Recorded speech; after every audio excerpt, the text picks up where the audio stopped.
Welcome back to the Purpose Podcast. My name is Travis Holton, a man of action. Walk with growth, honor, and faithfulness. I'm a warrior, ignited with purpose from the One Most High. So it's been a few weeks since we talked, and I'm going to apologize. I just had a daughter on 215, so if you hear some crying in the background, that's what it's going to be. It's just going to be her.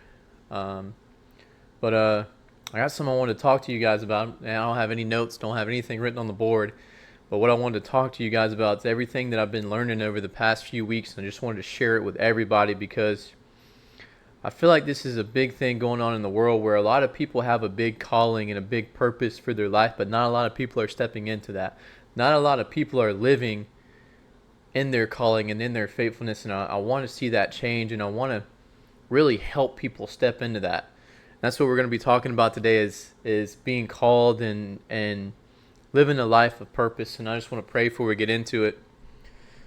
Dear Lord, thank you for this day, God. Thank you for who you are, God. Thank you for just allowing us just to just wake up and breathe your air and walk here earth, God. I just pray that you just use us each and every single day, God, to continue just to bring people up and bring them up to the highest level, God. I pray that you continue to just use me and use the people that are listening to this podcast to change people's lives each and every single day, God. And pray that, God, you just keep us all safe and healthy, God. And God, I pray that you do something in this podcast today that just changes somebody's lives, that opens their ears and maybe even open up their eyes to see, God, to see you and to see, God, that your true purpose for their life, that they are called, that they are anointed, that everything that they do, God, that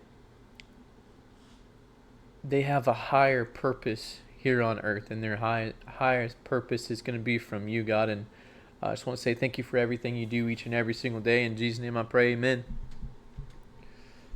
Get this adjusted a little bit. So for those of you that don't know, I'm going through the Kingdom Man Accelerator program right now with Steve Weatherford, and we had a call the other day. We were talking about a whole lot of we've been doing a 10-year kingdom vision, and some things that I learned from doing that is, one, it's hard to really visualize yourself 10 years from now because it's so difficult. You know, where do I want to be in 10 years? And another thing that I noticed is not a lot of people know that. Not a lot of people know where they want to be at in 10 years. A lot of people don't even know where they want to be at next week, next month, next year. Not a lot of people throw that into consideration. So I think it's so big to think, man, 10 years from now, where do I want to be at? Well, I want to be doing this. I want to be doing this. I want to have accomplished these things. What do I want my family to look like? What do I want my marriage to look like? What do I want my relationship with my wife, my kids, my wealth, my health? What do I want everything going on in my life to look like? And if you really look at the bigger picture, if you have all those goals and something that you see every single day, yeah, it's probably going to change. And one thing that I noticed is nothing felt big enough that I put down. So if you really think and do that for yourself, I think that's a huge eye-opener. It was definitely an eye-opener for me because I realized that, you know what I didn't write down? I didn't write anything about my job down right now. My job that I'm working right now to pay the bills in the house, I didn't write anything about that job down. So really, deep down, I'm not living in my purpose, and I know that. I know that I'm not living in that. I know I'm called to do bigger things. I'm called to live a more purposeful life with God. But I will say I'm way better off than I used to be. If you looked at me, last year or 2 years ago or 3 years ago, before I never had a relationship with God, and before I met my wife, I was very unpurposeful. I only really cared about myself, to be honest. I didn't really care about anybody else. I was only really worried about making myself better. If you wanted to come to the gym with me, I'll run you through a workout. But really, I was selfish. I really only cared about myself. And I was so lost because that was it for me. I had no idea who I wanted to be, had no idea who I was. I was so lost in all the worldly things that, man, I've tried everything that the world has to offer.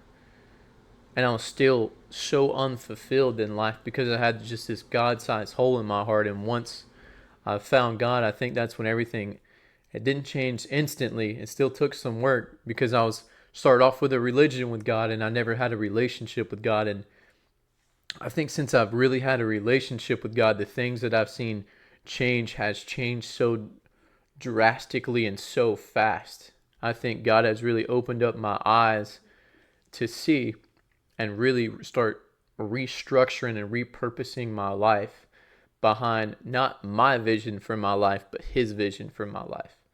And that's the same thing with that kingdom vision.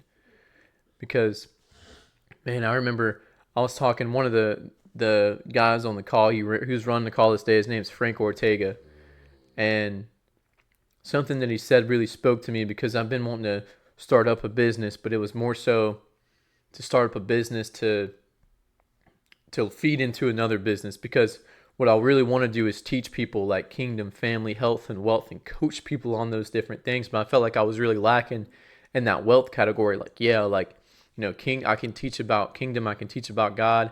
I can teach about how to, live or have a relationship with God and really live in that. I can teach health. I work out pretty much every single day. Now it's been a little on and off since I've had, my daughter, and we're still, getting used to that, to having her around and everything. But, I can coach people on how to be healthy, what to eat, how to work out, a workout program. I can do all that. I've been doing that for myself since I was like 14 years old. Uh, Kingdom, family, health, and then wealth. So family, like I feel like I have a very good relationship with my wife. I'm going to have a really good relationship with my daughter. Like that's just how it's always going to be. And I feel like I can teach on that. I can help on that. But something that I could never teach on is wealth. So I wanted to start a window cleaning business just so I can show up in that wealth category, so I can build a successful business, so I can help people build a successful business.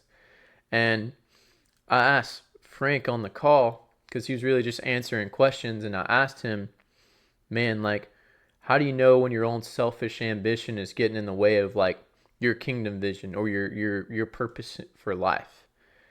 And he really told me, you're either called for one thing or another. You're either called for ministry or you're called for business, and it's never really both. And it just really like hit me. And because whenever he ended that, he's like, Travis, I feel like you already know which one you're meant for. And it just hit me like right then and there. And I got off the call and started talking to my wife about everything. And I mean, she already knows. She almost like knew instantaneously, like, why are you doing all that? And then I had a phone call with Frank after this, and I called and talked to him, and everything that he spoke into me was just everything that I needed to hear, especially in the moment, because he pretty much told me that you're either anointed to do certain things or you're just trying. And that's why most people live their entire lives trying. They live their entire lives trying is not living in God's power.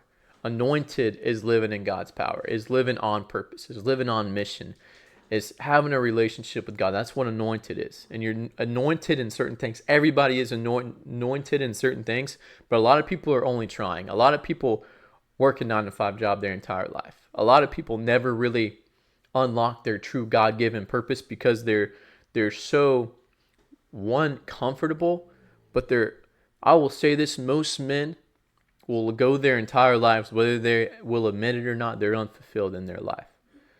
They will go through their entire life unfulfilled because they never accomplished some things that they wanted to accomplish.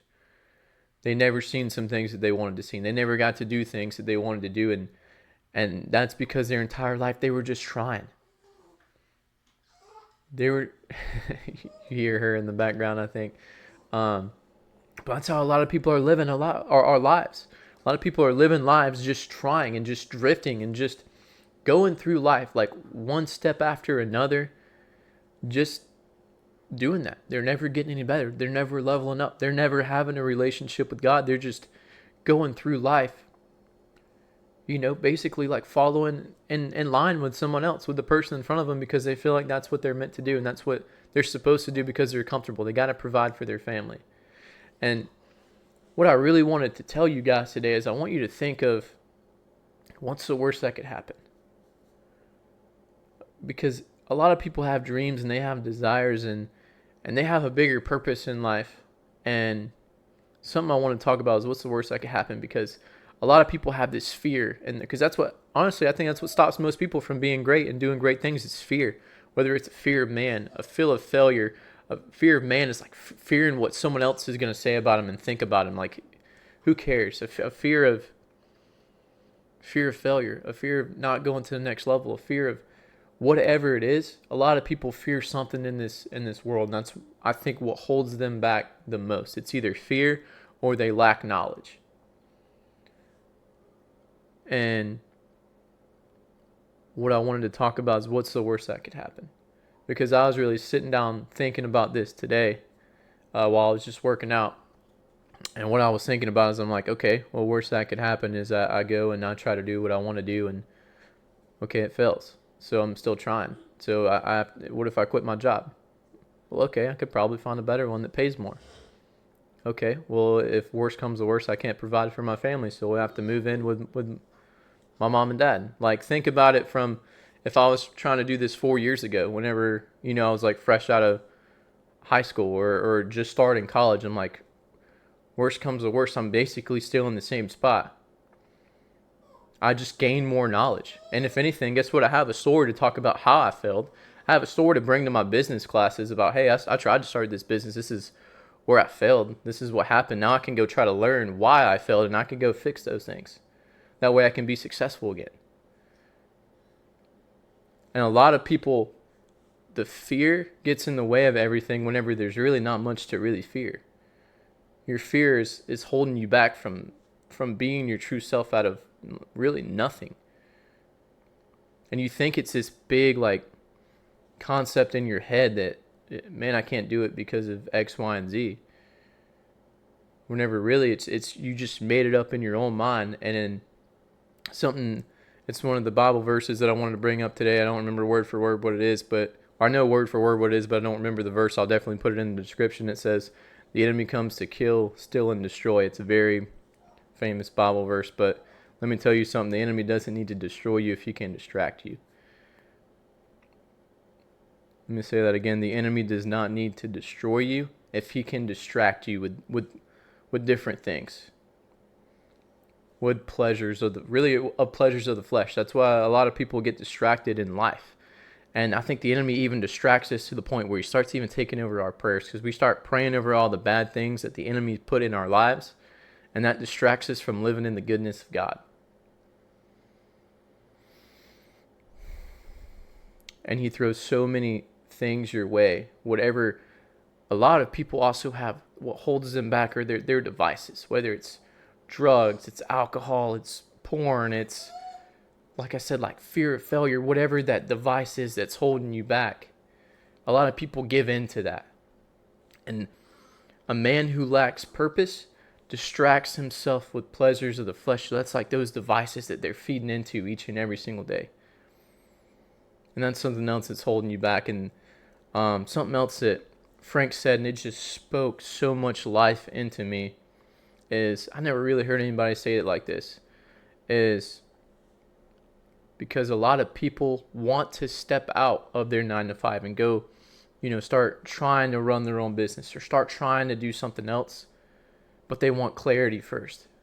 And even Christian people, even people who ask God for it, they're like, God, will you, if this is right, just give me some clarity on it. I know I've prayed that same prayer, multiple times. Like, God, give me some kind of clarity. Give me something.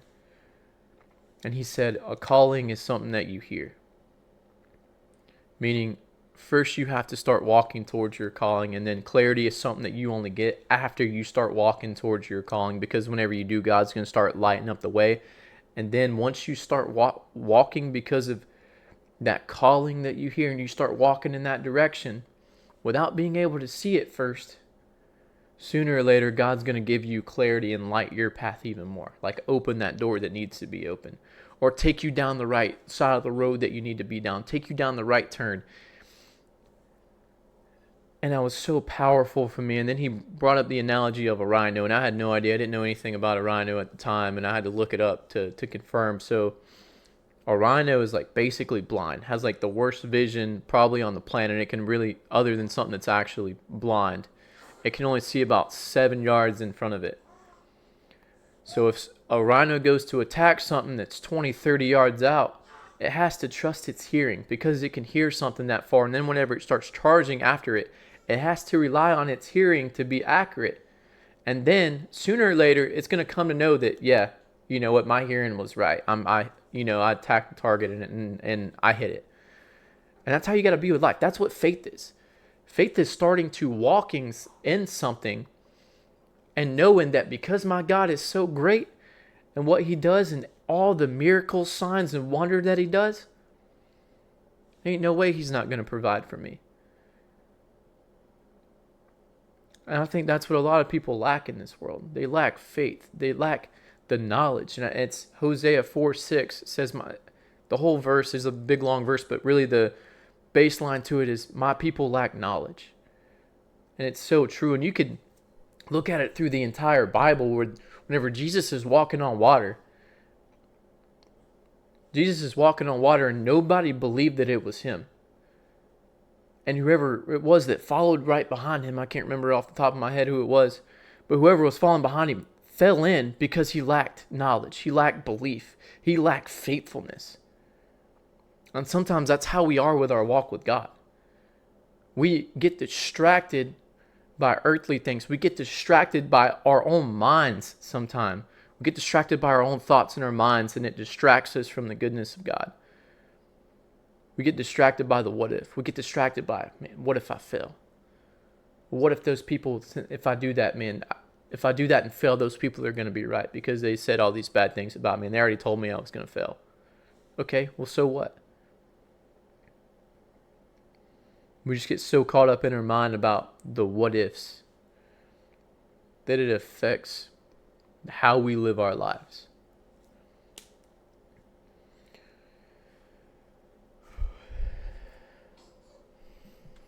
So I just wanted to ask you guys this. What is really holding you guys back? And what is your true purpose in life? And really, what is success to you? This is another quote I heard this week. It says, success is a destination, or success is a journey, it's not a destination. So meaning success is the person that you become. Success is having a better relationship with God. Success is the amount of people's lives that you change. It's not a destination. It's not a place. It's not a number. It's not a specific, it's not $10 million. That's not success. It's not 15 cars, a giant house. That's not success. That's what the world will make you believe success is. And something else I want to say about having a calling on your life. God has such a specific purpose and a calling for your life. It's like these glasses right here. So these glasses right here, I think they're negative 375, or negative 350, whatever it is. But I'll tell you this, or almost you could think of it like a contact lens, because even that is even more defined, because then it has to also fit in the person's eye. That's like God's purpose for you. God's purpose for you is so strategically designed specifically for you that you could take these glasses, and my wife wears glasses, but she puts these on, I guarantee you she can't see a thing out of those. I wear her glasses, I can't see nothing out of those. I go give these glasses to a random person on the street, they probably can't see out of them. I go give these glasses to my dad, he can't see out of them. My brother, he can't see out of them. And that's how God's vision and God's purpose and God's mission for you is it's so strategically designed specifically for you that no one else matters. And we let that affect us so much in this world and in this life, because we don't really understand that. So why are you letting other people talk you out of living your dream, to talk you out of chasing after something that God strategically placed in your life, for God's plan for you? Why are you letting people talk you out of God's plan for your life? So I really just want to leave you with this. What is it right now that is holding you back from going to the next level? Is it your relationship with God? Is it lack of knowledge? Is it fear? What burden are you holding on to right now that is holding you back? Because something that I want to say is the champions of this world, the successful people, the people that you probably look up to, they don't have something that you have. They lack something that you have. Because that's a big misconception. They're like, well, they have all this money. They have all this. They have all these different talents. They have all these different skills. Well, that may be, but what I can say is those people have gave up more things that you have, that I have. They've gave up more things. Some of these earthly things that, you, me, maybe the people around you, whoever it is, whoever I'm talking to right now, they have given up more things that you haven't, and that's what made them successful. You're still being distracted by something in your life right now. Whatever it is, you're still being distracted, and that's why you're not at the level that you should be at. And I know why I say all this is because I want things to change. I want you to be the best version of yourself that you can be. I want you to go to the next level in your faith, your fitness, your family, your finances, every little piece of your life, every area of your life. I want you to show up for, and I want you to show up for in a big way. And I just hope this caught your attention, and I hope it just gets you to question yourself. Questions where you're at in your life, why you're there, and what can I do to be better. And I'm just going to pray before we get out of here. Dear God, thank you for this day, God. Thank you for your word today. Thank you for who you are, God. I pray it just helps somebody. I pray it just breaks their chains, God. It allows them just to get a key to something that, God, that they've been struggling with, God, so that they can take it and unlock themselves, so that they can use that key to go unlock somebody else. God, I just pray that, God, the people who can hear my voice, God, they change somebody's life today. God, everything that they're struggling with, whether it's their burdens, whether it's their finances, whether it's something, God, that they're holding on to, God, I pray that you just break them of everything, that you get rid of it. You release it from them, God. God, and you allow them to step into something that's so much bigger than them, God, that they start living on fire. They start living on purpose. They start living on mission, God. And everything that's off mission, God, everything that doesn't align with you, and everything that doesn't design with what they want in life, God, if it doesn't align with what you want their life to be, God, I pray they just get rid of it, God. I pray they just see this clear vision and this clear path, God, and they never stray away from that path, God. God, and I just want to say thank you for everything that you do for us each and every single day, God. In Jesus' name I pray, amen. Thank you guys for listening to the podcast. Hope you guys got something from it. And we're going to be doing a podcast every single week. We're going to be back on the schedule. So I hope you guys have an absolutely blessed day. Be sure to like, comment, subscribe. And I'll talk to you later.